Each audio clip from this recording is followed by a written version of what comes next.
Let's check her out. Okay. See what she does.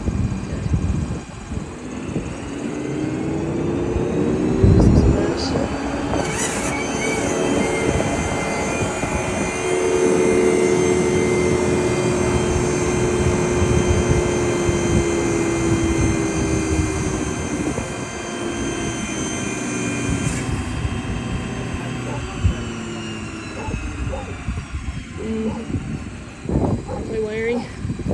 Actually, the controller is telling me it has no contact with the pump. So I'm going to double check my wires, make sure nothing came loose, and then if that's not the case, more than likely it's probably going to be in the pump. So do you like solar pumps over the other ones?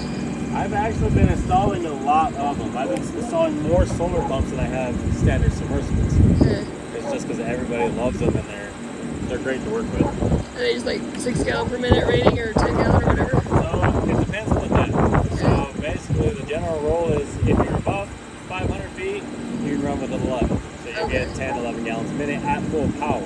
Okay. So a lot of customers, they freak out because they're like, hey, this thing's only doing 3 to 5, 6, 7 gallons a minute when it said it's rated to do this much. It's like, well, it depends. I mean, if you're overcast, if you have a slight cloud coming in the way of your panels, then yeah, you're not going to be collecting as much power. It's still going to run, but you're not going to be getting full power. So what I have it set up to do is it will run and fill the tank up to the day and basically be on standby. And then at night, when you are using the majority of your water, like I said, you're not going to empty that tank out. Right. And then all of a sudden the sun comes up, it hits those panels, this comes on, fills your tank up, pops it off. Okay. Now your batteries aren't being drained. But if you were going to have a set of solar panels dedicated to it, I mean, if not, you can definitely have it hooked up to a breaker panel. Like I said, it'll run off of any power you can give it. Okay. It'll run off of wind power if you give it to it, which... Explain this to me while I got this running, will you? So just kind of show that off again. So basically, just separate everything here.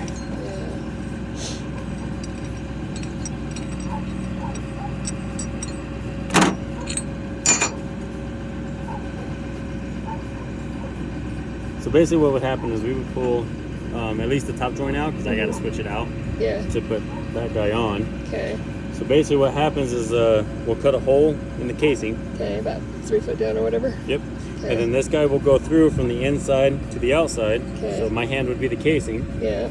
Then your rubber gasket would go inside to stop any rainwater or mud or anything else wanting to run back down your well. Okay. Put the guide nut back on. And put this all back on, and then we would come off of this with a short nipple to a check valve and then run it out to your tank. Okay. So now this guy would be inside in your well. Okay. Your pump and everything would hang off of this guy right here. And then we would attach and just lower it down right into there. Now your pump and everything is inside your well and below ground and no freezing. Okay. Cool. So we did this, we got the pump and all that stuff in there. Can I hook the generator up again to keep water running? Is that a bad? Yeah, you could. I would still recommend it with the controller. Yeah. Because like I said, I like to see what it's doing. Oh, is that what this is here, the controller? Yeah. Okay. You would get this one. You wouldn't get my tester. I get you.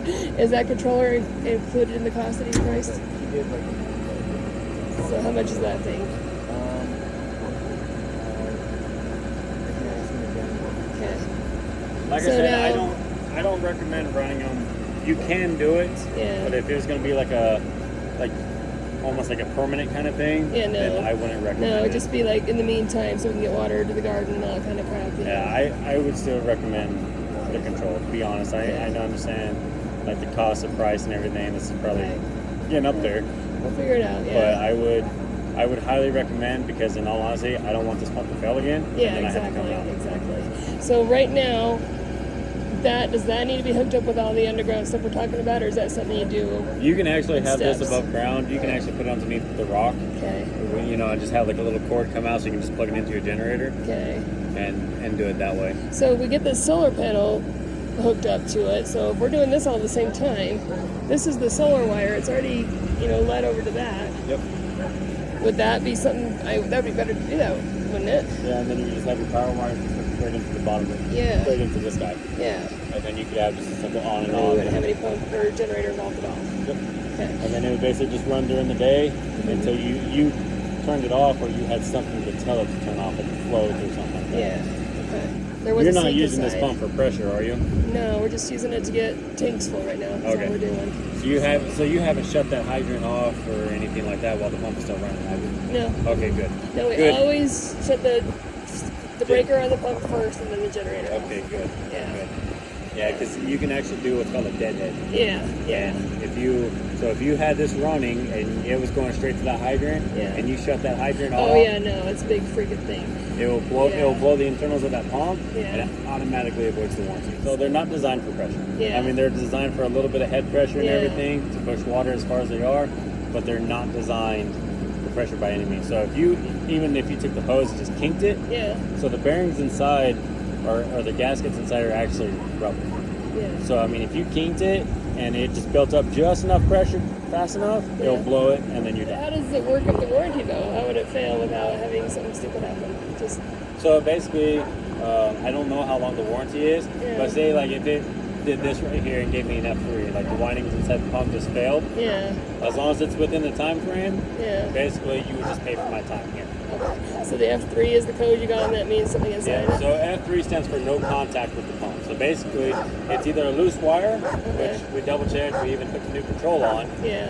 and or it's the windings inside the motor have fried or broke off or whatever the case is, or on the very rare chance it could be a nick in the wire completely severed, Right, just completely cut. something in there.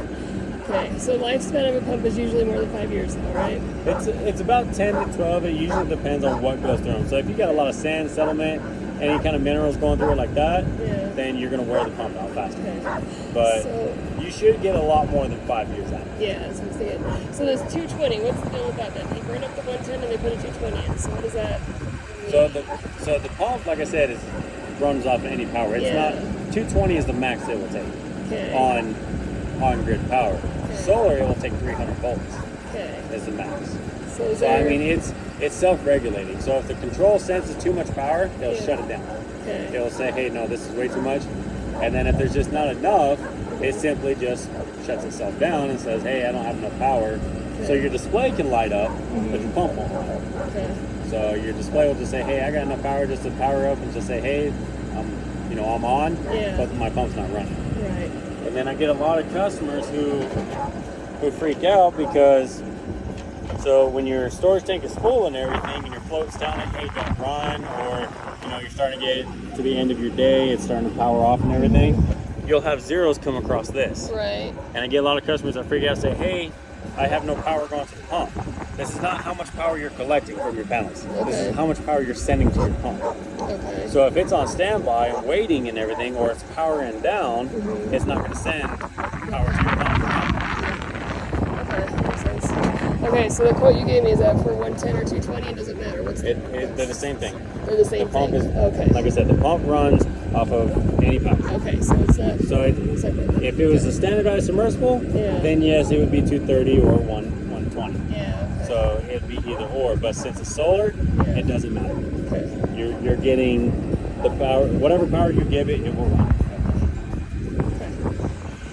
So like I said, it'll run off solar, run off wind, run off, power and everything.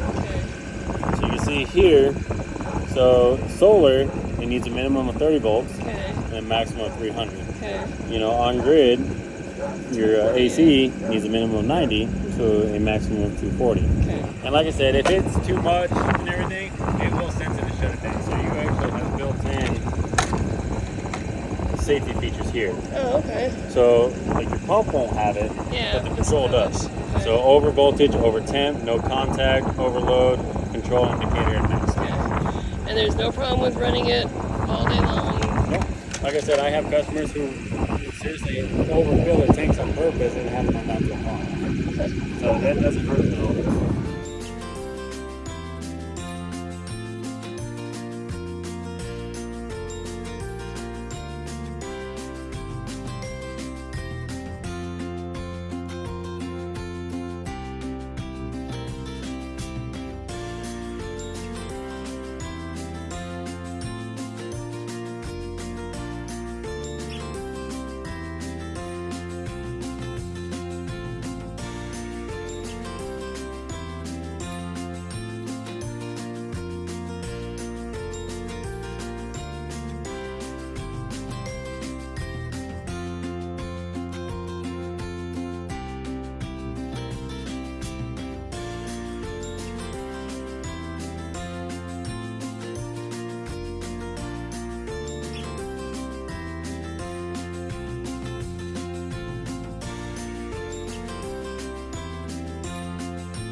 a solar pump?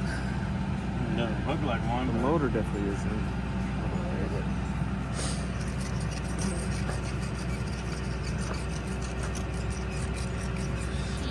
This guy replaced it all by himself apparently, or something. It had some guy from Winslow or something come help him. Definitely not one we run with. Yeah. Grundfos. That's a little rusty. Oh, it's a slime ace is underwater. Is that burned up there?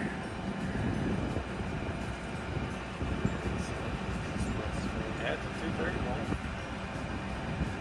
Is it solar or not? It doesn't say solar. Yeah, that's what I I don't figured. think it is. It's kind of what we figured after talking to Deb. Sold this place to us, and she knew the people beforehand, and so she gave us a little bit of background.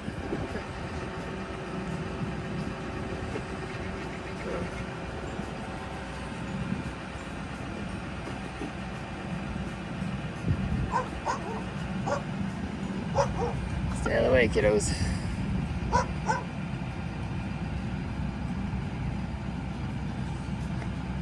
What is that doing? So I can see what the water level is. Oh, cool. Yeah, it doesn't even have to be put on. Does it have what? Date. Oh, okay. A lot of times it comes stamped with the date. Yeah. Yeah, 310 exactly. What? 310 is where water level's at. This pipe's all good to reuse, isn't it? The other thing that I don't care about Uh is they use galvanized couplings instead of stainless. huh. Ah. So Yeah. if you develop a hole in one of those, then everything has to come right back out. So y'all are replacing all the pipe? You don't need to No, replace the pipe. actually. Or what about the couplings? I can replace the couplings. What, can we do that? Yeah. All right. You guys want to keep your old pump or you want me to haul it off?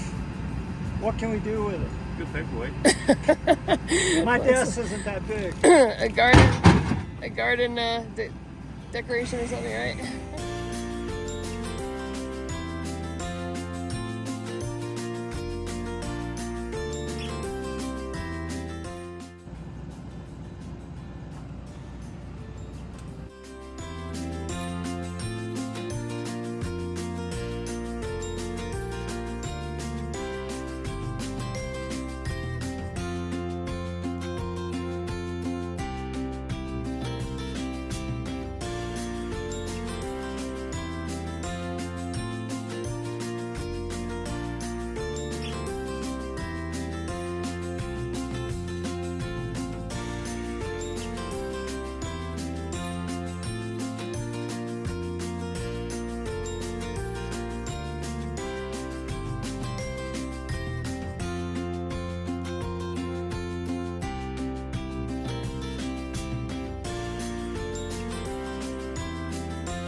So I have a piece of land I'm selling that has one of those old windmills, Uh-huh. and the tube is stuck straight to the wellhead, like welded on.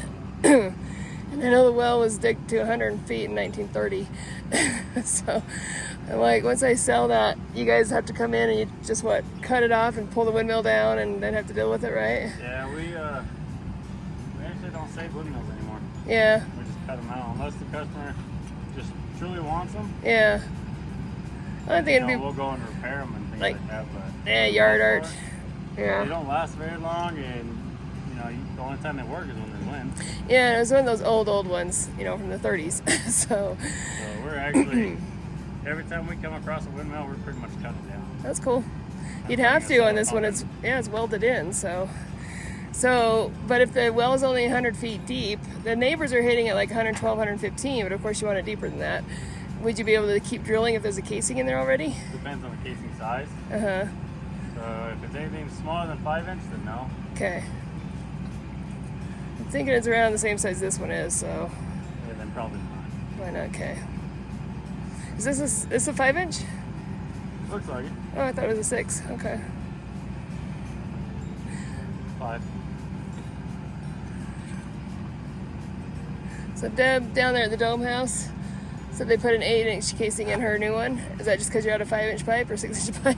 No, we're actually switching over to 8 because if they need to be drilled deeper or anything like that, or they have problems, then Yeah. we can. We don't Ah, have to punch in the hole.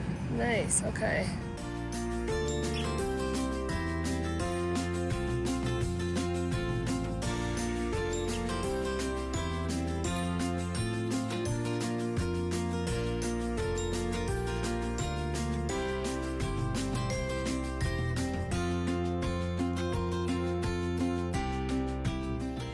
What's that? What is this, 5 or 6 gallons a minute? Or?